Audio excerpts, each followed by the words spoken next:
Hey, welcome to another great episode of the Real Deal Podcast. I'm your host, as always, Courtney Harden. Glad to be back with a new and exciting episode, the last episode of 2025. So this is the last one to the end of for the end of the year, and we'll be back and better than ever in 2026. But I have a returning guest coming on shortly. She's waiting in the wings, so before I bring her on, let's get it. Hit my music.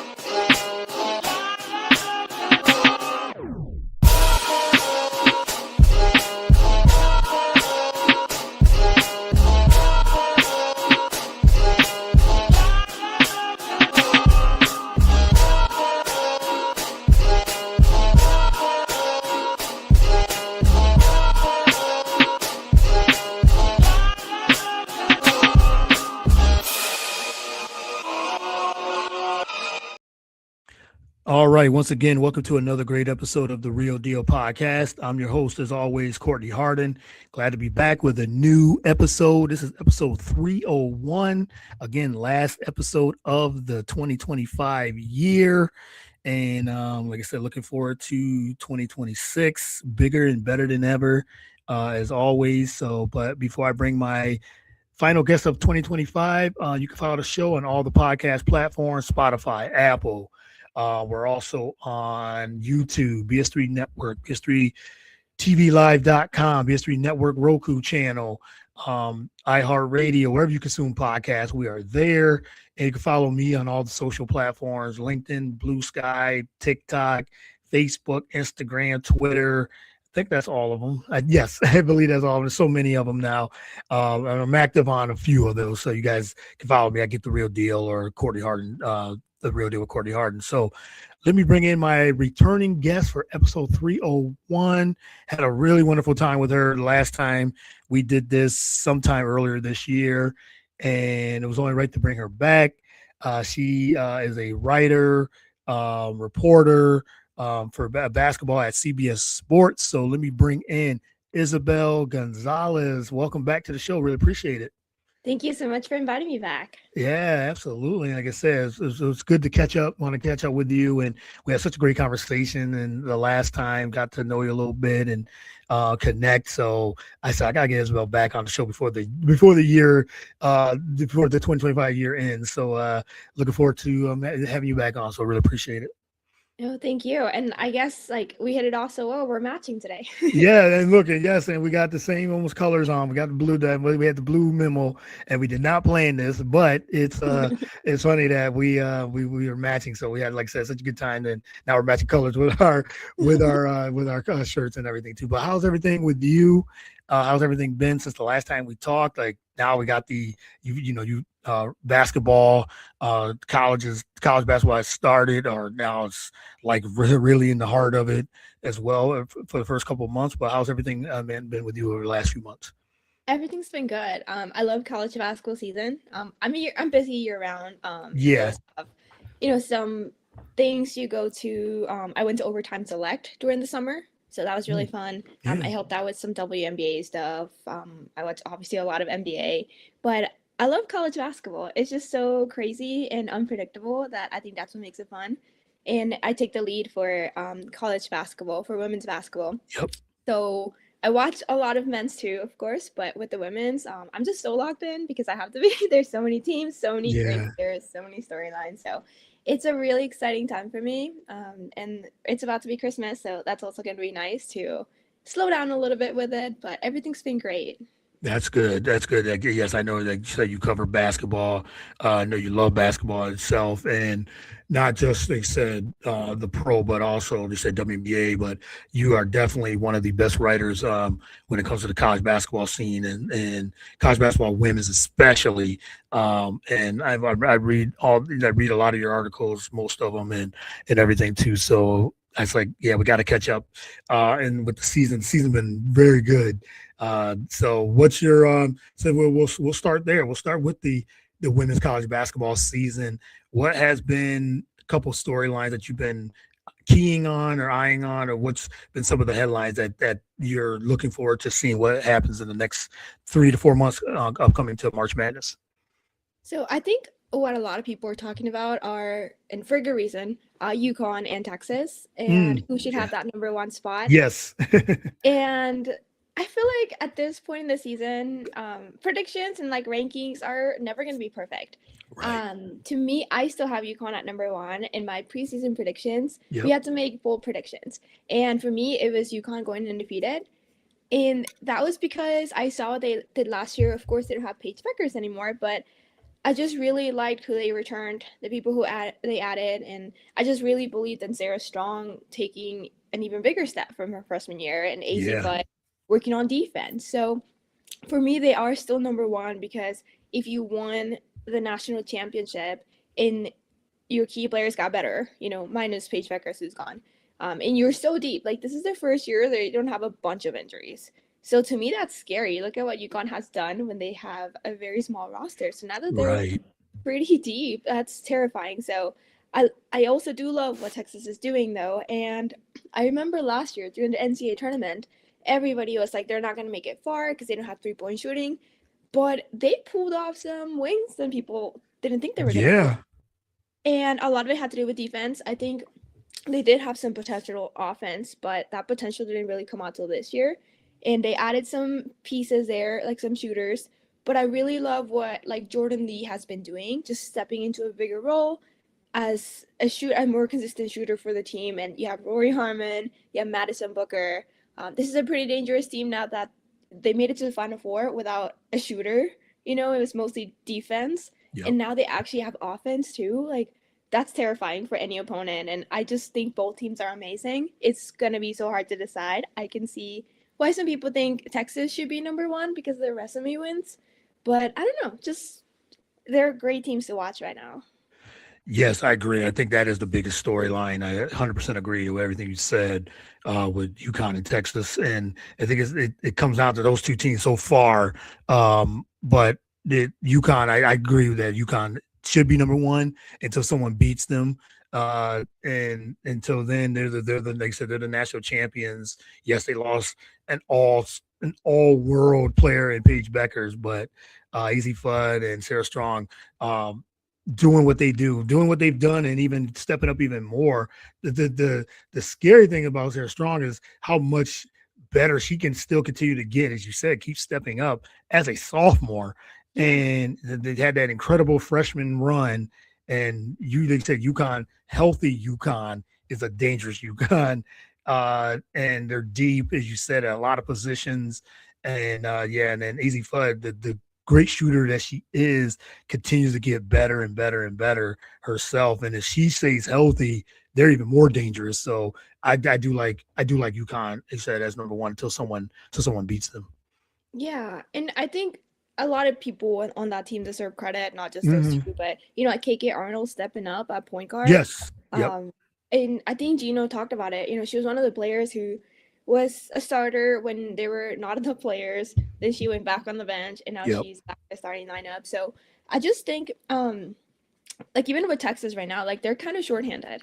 I feel like injuries are never good, Yep. but injuries do help sometimes when the team knows how to kind of come together and bounce back and like everybody steps up, because when there are people injured and you just have to take on a bigger role, you have to just grow faster than maybe you yourself expected.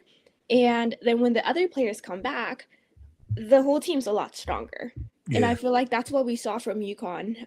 We saw them, I think at some point they had like a 6-player rotation, and they still made it, once again to the Final Four. Yep. And then I don't know. I think with Texas right now, like they are pretty shorthanded, and look at what they're doing. So I think it's teams who have just a next women up type of mentality that are going to do really well. Yes, absolutely. Yes. And I'm looking at your rankings, the power rankings that you've done. And you said you have South Carolina 3, that in UCLA. I mean, these are some of the powerhouses anyway. LSU, Michigan, Oklahoma, and Maryland, Iowa State, and TCU rounds out the top 10.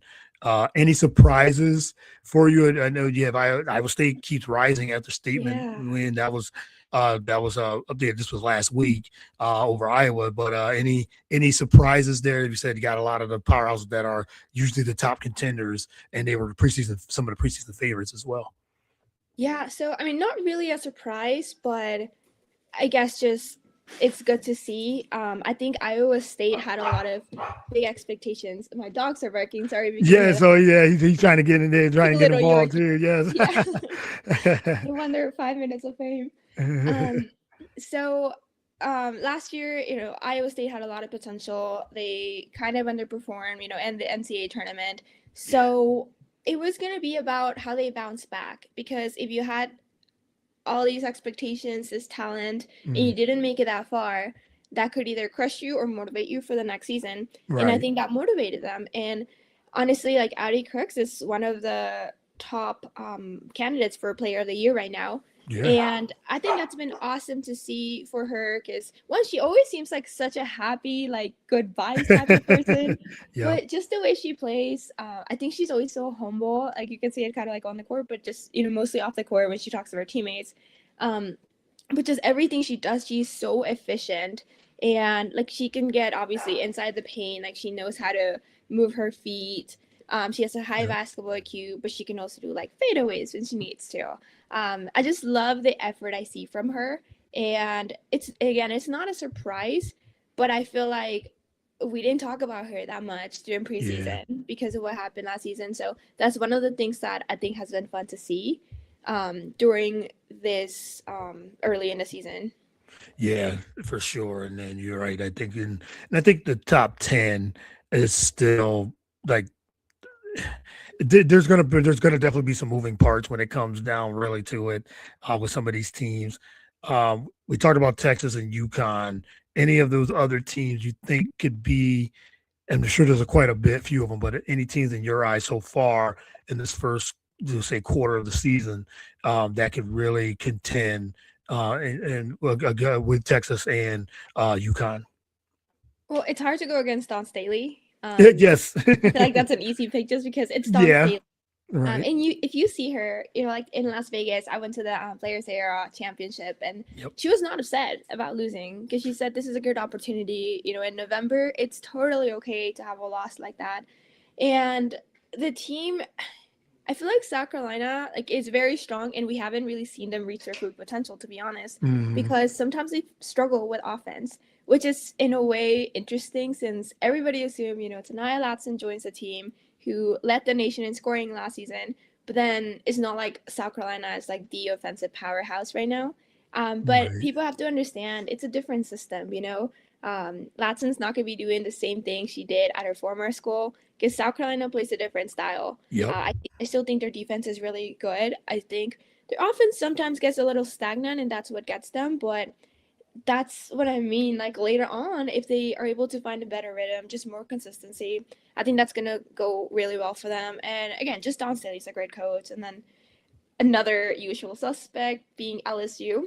Yes. I think people don't talk about them as much early in the season because their strength of schedule isn't particularly tough.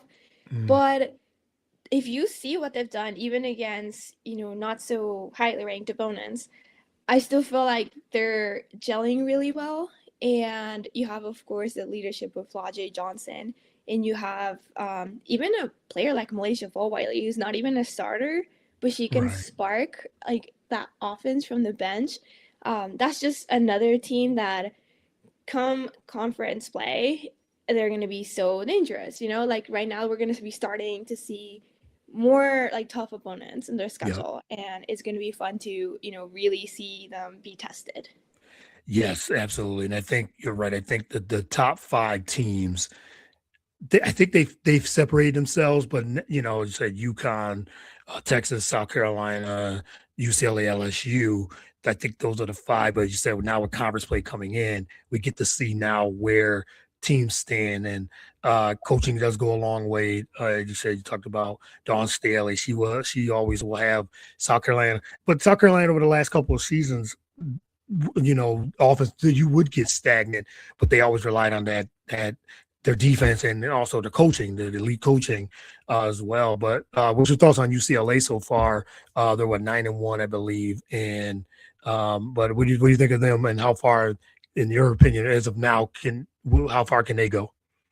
I think they're also another team who they've been really good, but I feel like they're still going to get more dangerous as the season goes on. Yeah. And I say that because in Las Vegas at the Players Era Championship, they lost that first game.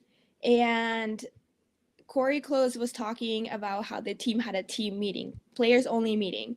And to me, that was really cool to see that it was the players who talk among themselves and help themselves bounce back to get a really good win against Duke. Yep. And I know Duke is kind of down, but that was still a pretty good win. Yes. And just, I mean, we talk about like Lauren Betts, right? Like last year she had a breakout season. I feel like she's not even taking over as much this year because you have like Gabriela Hawkes stepping up big time. She had already stepped up last year.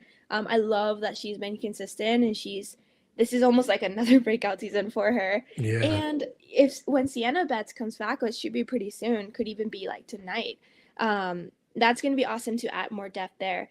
So for UCLA, made it to the Final Four. They are still very strong right now. Their star player, Lauren Betts, hasn't had to be the biggest star like The last dominant year. one. Yep. Yeah, like I think that's still pretty dangerous. So I love what I'm seeing from them. And like I said, the main part is just seeing how good they are as a team, just talking to each other and bouncing back from, like that loss against Texas. That's a really good point about them having a players only meeting early in the season, just to make sure, okay, everyone's on the same page. Let's and then you're right. I think they're a very dangerous team moving forward. Some of these teams, like you said, it's just the beginning. So the first 10, 11 games, third of the season is here, and by February, they'll step up, and Lauren Betts will. I'm sure she's gonna like ratchet it up, Yeah. and that's the scary thing. They're 9-1, and that's very scary. Like she can go right into that dominant point in the season and say, okay, it's time to ratchet it up, and that's scary. And they're still playing well, even without her being as dominant as we know that she's capable of. Yeah, for sure. Because sometimes you don't have to be. No, I mean, right. you look at a team like South Carolina when you usually don't have one player who has like crazy stats every night. Like that's their style. And I think with UCLA, they have all this talent that has developed. Like Hawkes. That started her college career a little bit more quiet, and then as she kind of grew older, she started just being more vocal because the veteran leadership is gone, and just those players stepping up. I think that's what makes not a team not good just one season, but I think it's going to help UCLA just in future years. Yeah, definitely.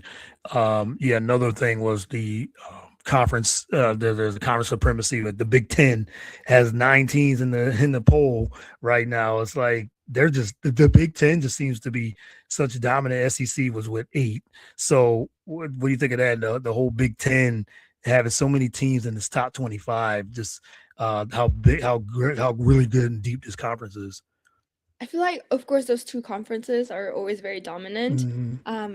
I think right now with the Big Ten, there might not be, as clear of a line because with the SEC, you have like your top 3 teams, and then Yes. that's like one tier, and then after that, like they're still very competitive and there can be upsets. But with the Big Ten, yeah, like that's gonna be really fun to watch. Honestly, like UCLA absolutely dominating, but I would love to see how like USC bounces back. Honestly, because they have the potential. You have one of the best freshmen in the nation with Jassy Davison. Yeah. So I feel like right now they're kind of down, but I don't expect them to be like this come like February. So that's going to be fun to see. Of course, like Maryland has been really good. Iowa, I'm going to be talking to Jan Jensen soon.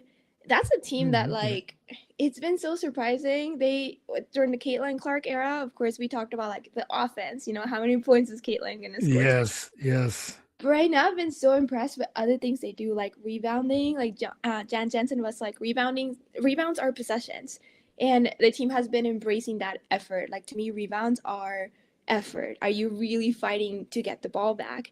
And their defense, like we've never really talked about Iowa as like a super strong defensive team, but they do a really good job with their scouting. And Yeah. yeah, I just think that's another team that's like we weren't sure what to expect. This is the only second season Yeah. after the Caitlin Clark era. Lisa Bluter is gone, but Jan Jensen's doing a great job. She got some great recruits. So yeah, it's a conference where anything could happen. I feel like that one we're going to see a lot of upsets, a lot of crazy things happening as the Yeah. conference play, advances. Yeah, so many different yeah, I like that the Big Ten, and you said the Big Ten SEC they're the dominant conferences right now, but you're like it's so wide open. Top teams, but you just don't know like who's gonna. Yeah, this is what I like about college basketball in general, especially on the women's side over the last 3 to 5 years. It could be any given day. With the way the conferences are, it's so competitive. You just don't know what team is gonna really. Now, yeah, top teams usually come out normally, but it's going to be a interesting 2026, and I know you're like right in the heart of it and everything too. So it kind of broke down everything there. Who do you feel like is early, but who do you feel like is the who's been playing the best basketball, like any of the top one or two women that you think is playing the best basketball right now? Um, so if it's gonna be, for player of the year, my Yeah, prediction during preseason, I haven't changed it. I still feel like it's gonna be Sarah Strong because there are so many players. Like I still feel like Audi Crooks could do something yeah, amazing. Like I think she was gonna potentially, or she could be, if she keeps going like this, she could be the first player since like Joel Embiid to average more than or at least 1 point per minute, which is insane. If that's insane. That's just a yeah, scoring machine. yeah, like last you time I know, she she was well on track. So yes, obviously a lot of the season is left, but just the fact that we weren't talking about that right now, like it was only Embiid and like Will Chamberlain. So that tells you like she's in great company. Um, yeah, so nothing like against what she's done, but I think for me when it comes to player of the year is of course your own stats, but also how you affect your team and the results. So I think if UConn is ranked number one right now, and if they defend their national title, then she kind of deserves it, because even if like Audi Chris has crazier stats, I think it's just how Sarah impacts the team. And of course, it can be a little bit unfair if UConn has a bunch of stars. You have AC playing right next to you. But to yeah. me, just Sarah, like, I love what she's doing. She's also so young and she's so good on both sides of the court. She hasn't hit her ceiling yet. It's just amazing to see such a young player take on such a big role for the best team in the nation. Yes, absolutely. We talked. I think we were talking about this before about Sarah Strong, how good she was as a freshman, and they in the one of the craziest things is even with Paige was mostly healthy most of the season last year and everything, and Paige says all world, but they was really relying on Sarah Strong. Like she brought it from, like I said, both ends of the floor, scoring inside, outside defensively was really good and it's scary. Like I said, that how young and how good she was a freshman. And I'm just looking at her numbers now: 17.5 points, almost 9 rebounds, 5 assists, 58% from the field. Like those are just crazy numbers. Yeah. And then you said and they can even be even better. Like she can get into that double double, 20 and 10, 19 and 10. Very time she's just under 9 and just under 18 points. So and also on 5 assists, unselfish player too. So yeah, I agree. I think she, um, as of today, could be the player of the year as well. Yeah, there's so many other players, of So course, many. like, Hannah Hidalgo And also is doggo, up yeah. there. She deserves so much credit for like Hmm. they call her a dog, and she is like she's Yes, got yes. it drives her funny. I think for her just the argument is like, well, how is her team gonna do later on? Like they need to find more consistency, more depth. But I mean, she is also another candidate that I'm gonna be looking at. If the Fighting Irish all of a sudden are one of the most competitive teams in like February, then she has a really good argument there. But yeah, just Sarah Strong is just right now. Maybe it's the easy pick right now. Yeah, Yeah, that could be, but you're right. There's other players as well. So again, we'll look forward to um, what this the season entails. I look forward to your coverage of it as well. But got to ask you about you were highlighted in a Sports Illustrated article. Uh, about a month ago or so, I saw that, and I want to ask you about that. For one, to be highlighted in Sports Illustrated, the well-known magazine, SI.com, and everything too. But how did that all come about? And talk a little bit about how that made you feel about someone did a feature of you on in Sports Illustrated. So what's funny is, okay, usually I do get mentioned in like different publications, of course. It's like, Right. oh well, Isabel ranked Iowa this, or Isabel liked this one player this week. But they never necessarily talk about exactly what I'm doing, just more like this is what she said or who she Yeah. interviewed. But so this all came about because I was in Las Vegas around Thanksgiving and I was Mm-hmm. catching up with Dawn Staley, and I've talked to her like, for a while. And one of the first things I learned about her like years ago, it was that she's pescatarian. And I was, very interested in that because I've never met Yeah. a pescatarian, and she loves to grill and stuff. So I'm like, wait, it's Thanksgiving. This is a perfect time to ask her, what do pescatarians eat? Other than like, because you can't have turkey. So Right. we were talking about that, and she's telling me you can make meatballs from salmon. Like, you just grind up the salmon, you can make like meatballs or meatloaf, which I'm like, well, it's not meatloaf if it's salmon. Yeah, you meatless know, loaf or something like and at that. first I was like, oh, I don't know, that sounds a little weird. But then I thought about it. I'm like, okay, send me the recipe. Like, why not? But we're talking about that, right? Like being pescatarian. And then I just wanted to like catch up more. She has a super cute dog named Champ. So I'm like, whoa, how's Champ? You can tell me more about him. And she tries to make a joke. She's like, well, he's not vegan. He is treegan. And at first I'm just like, what? Because it sounded like treegan. Mhm. And I was like, trees? He likes trees? Mhm. And then she kept repeating it. She was like, tree again. And I'm like, oh. And eventually I caught it, but she's like staring at me like, you cannot be messing up my joke right now. I caught it. I started laughing, and I could feel her SID like rolling her eyes behind me because she knew Don Staley had messed up the joke. Because Yeah, usually yeah, she says vegetarian and Treegarian, something like that, like a little more obvious. yeah. But she's made the joke before apparently in their little circle, and now that she made it in front of me and I'm recording this, everybody in the hallway was just like laughing, and I'm like, I'm so sorry. Dawn Staley walks away, and she's like, did you see her face? And she's just like laughing her head off, and I'm like, oh my gosh, like I wasn't trying to ruin her joke. So I post the video. I realized I didn't even know how to spell pescatarian, by the way. Yeah, So yeah, my right. bad. Like I sounded it out. That's So posted funny. it. Didn't think much about it because I'm like, it's just like a cute little thing, like it was just a Yeah. Thanksgiving like catch up. And then all of a sudden, like people started sharing it, and I'm like, oh my goodness, no, like I didn't think this through because I'm like, I didn't understand the joke. Like I wasn't trying to put myself out there and be like, look, guys, I'm a little bit slow when it comes to understanding jokes. But it kept going, and most people were focused on like how she made that joke, and they were like, oh, Dawn. But then Sports Illustrated saw it, and they wrote about the whole interaction. They talked about like the Thanksgiving dinner, and then Right. they talked about like that joke, and then I see that paragraph where it's like, yeah, and at first Gonzalez didn't understand it. It took her a minute, and then eventually she got it. So I just thought that was really funny that they saw that interaction. It was like a wholesome little thing. Yeah. Just it was just funny to me that out of everything I've done, everything I did, even just that week, like From that that's the week. one that caught their attention, and they're like, yeah, that was funny enough to write Oh, about. right, right. That's funny. Yes, I'm looking at it. So Grant Young, like he said, it was one of his favorite stories he'd written was about you, and to that, the feature, and he says in your tweet you said it's not often Sports Illustrated writes about stuff I do, but when they do, it's about that how long it took to understand the Dawn Staley joke of Tregan, Tregan, and then smile once the joke finally landed with you. So, but like you said, just for the fact that they shouted you out and highlighted you on that too, I think that's cool just to be a part of SI.com. So yeah, so everyone check that out. It was posted on Sports Illustrated, and on the SI.com website.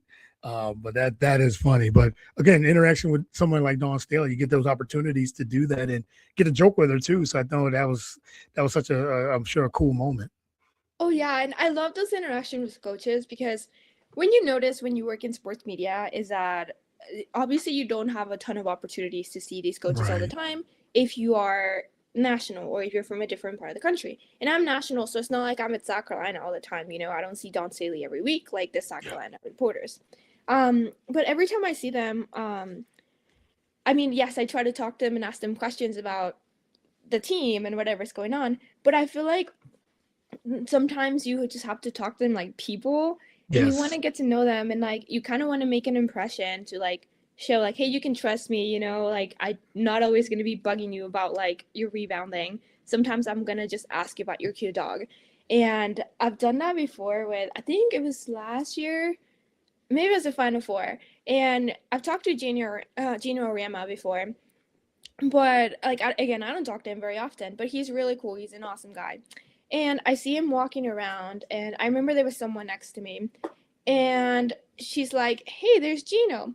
And at this point, we were trying to find a locker room. I forgot which locker room, but it was in his. Mm. Um, or maybe it was, I don't remember. But it was like we were in this arena, and it was like this big circle. But I was lost. Like I get lost easily, so I have to get to arenas early to make sure I know where Yes. I'm. Right.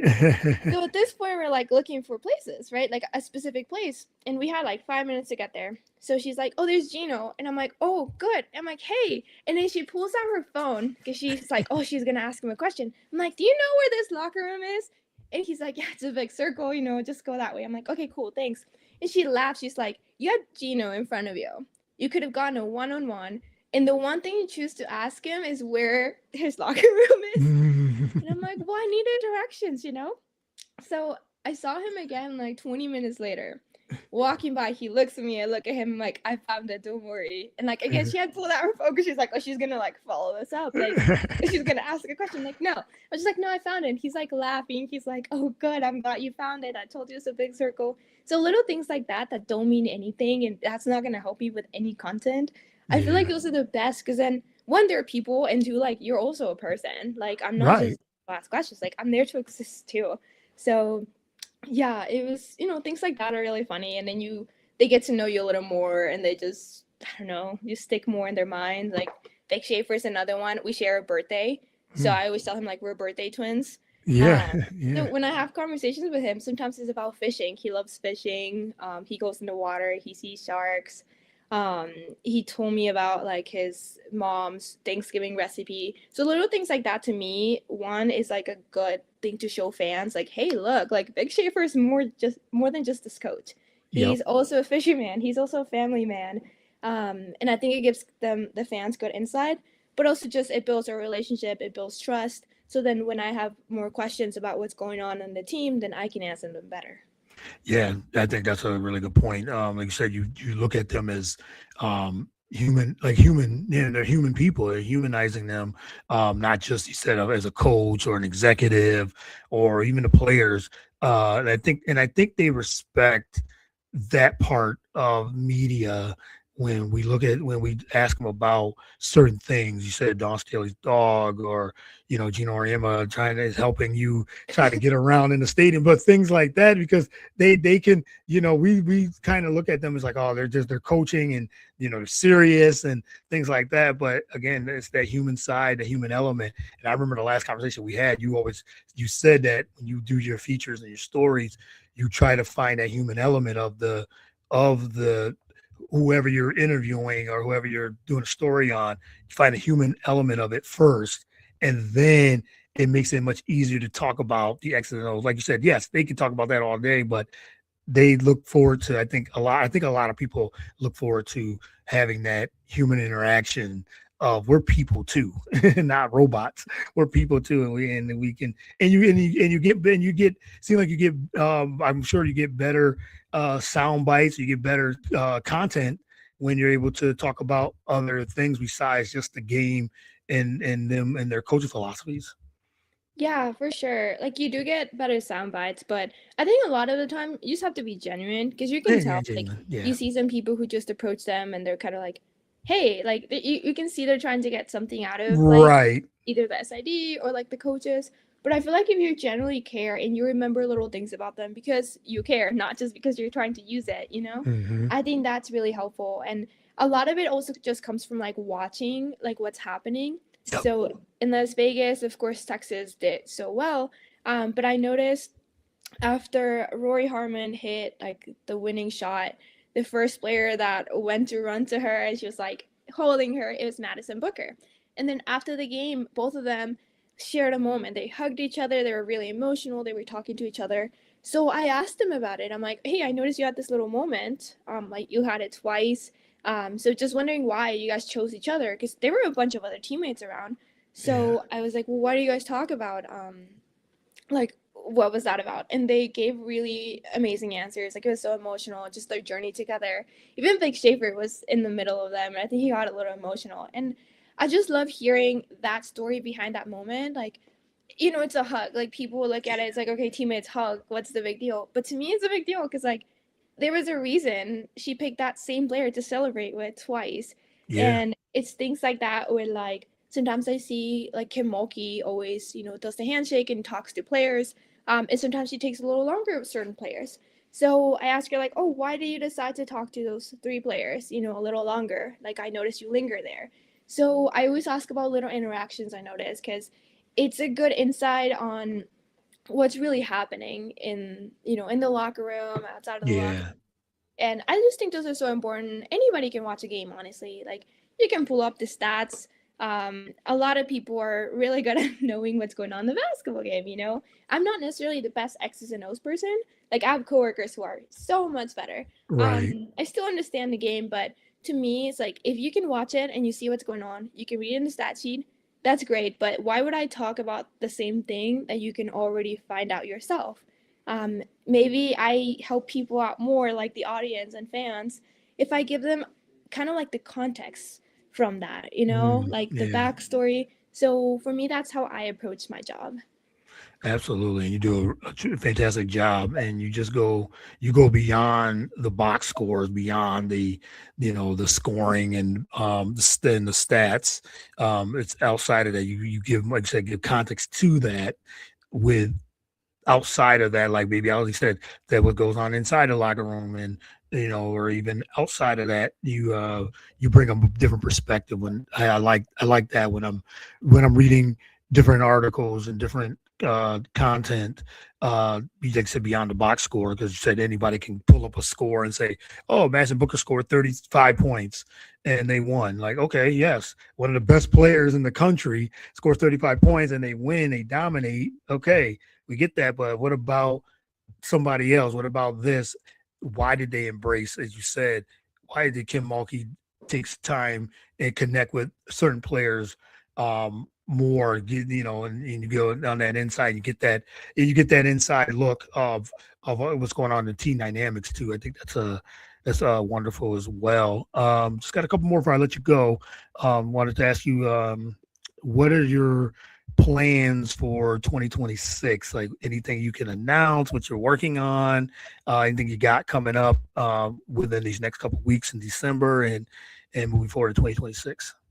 Yeah, so I can't like give too many details on Yeah. exactly what I'll be writing about, but I will be talking to Rory Harmon soon. I'm actually talking to her in like a couple hours, so that's Okay. gonna be really fun. So I'm working on something on her. Um, this is it's kind of about the Vic Schaefer said that she's probably the best point guard in the nation. Mm, And I mean, that's a bold statement, but yeah. also it's not really far fetched.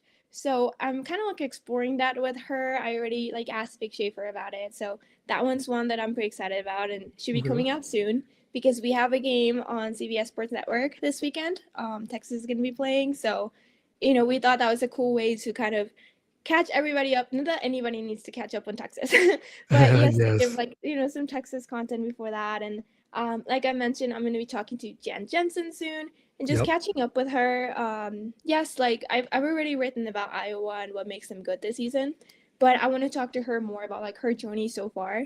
Because last year I did a story on her becoming head coach, which is not something she ever expected really. Yeah. So that's gonna be, another fun piece. And I got some stuff with UCLA. I got some stuff at LSU coming up too.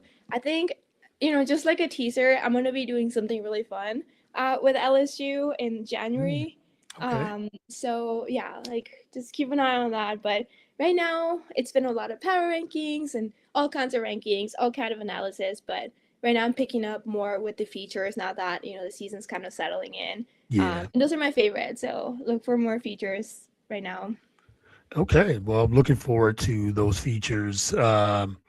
And what you got upcoming. I'm always watching, always looking to see you say your power rankings and everything else.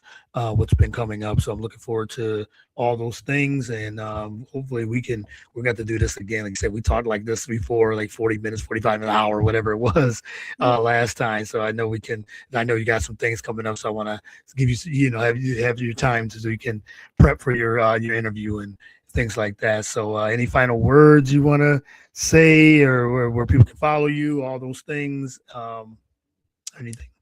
Um, I mean, not really. Honestly, I think you do a really great job. Thank I you, think with your guests, just make them feel so comfortable, thank and you. I appreciate that. this is cool. Like, I love conversations like this. I feel like it's not only about like, okay, well, top team, top player, top Right, whatever. We right, talk right. about that, but I think this is really cool. So hopefully people appreciate it too. I have fun doing it. Yeah, well, I appreciate that. I have fun. Like I said, I have fun talking with you now. This is your second time on the show, so I call you podcast family. So you are welcome anytime and everything too. But we're gonna definitely gotta do this again in the new year. Let's maybe connect before March Madness, Yeah. and that's when the season will really. I always do kind of a preview show when the tournament starts and conference tournaments and things like that. So I'll definitely have you on as in one of my special shows that I have leading into the final four or the Madness of March when it comes Yeah. up, and which will be here. It's December, about to be January, so it'll be in a couple of months. So I can't wait to see your content, and we'll do a big preview of the tournament beforehand. Maybe do our picks and stuff like that. We'll do something like that. So be on the lookout for an invite for that sometime in February, March, around that time. So Yeah, looking forward to it. And I all mean, you right. know where to follow me, like on Yeah. Twitter. And then Yes. I also started using TikTok. Okay. So I'm trying to figure it out a little more. I just thought, I should have content there too. So that's my new Yeah. thing. I feel like I'm gonna focus, or I'm gonna try to do better at social media. That's Okay. 26. Oh, So all right, that might be a New Year's thing that to be more content on on social media. But I'll yeah. follow you. I will follow you on TikTok. I know I follow you on Instagram and Twitter, so but I'll follow you on TikTok as well. But let everyone know where else they can find you, follow your work, ask for advice, or just want to reach out or anything like that. Let everyone know where they can follow you.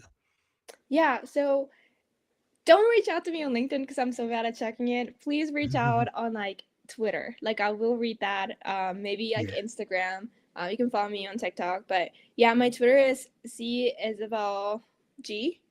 And then I believe Instagram is C Isabel.g. Like that shows you how much I like really pay attention if I really remember it. Um, Yeah. but yeah, just if you have any questions or you just want to talk basketball, like by all means, please reach out. I feel like I don't really get a lot of like nice DMs of people just like reaching out about things. Yeah. So like I totally welcome them. Okay. Yes. Yes. Absolutely. And you always answer when I contacted you, you were like, yes, let's just set up a date and a time, and we figure it out. So each time, but yeah, always a pleasure having you on. Really, really appreciate it. Appreciate the time, and thanks again. Best of luck with everything, and many blessings, and happy holidays, happy New Year, and yeah, we'll talk soon. We'll talk soon. Thank you so All much. right. Thank you. You have a good one. You too.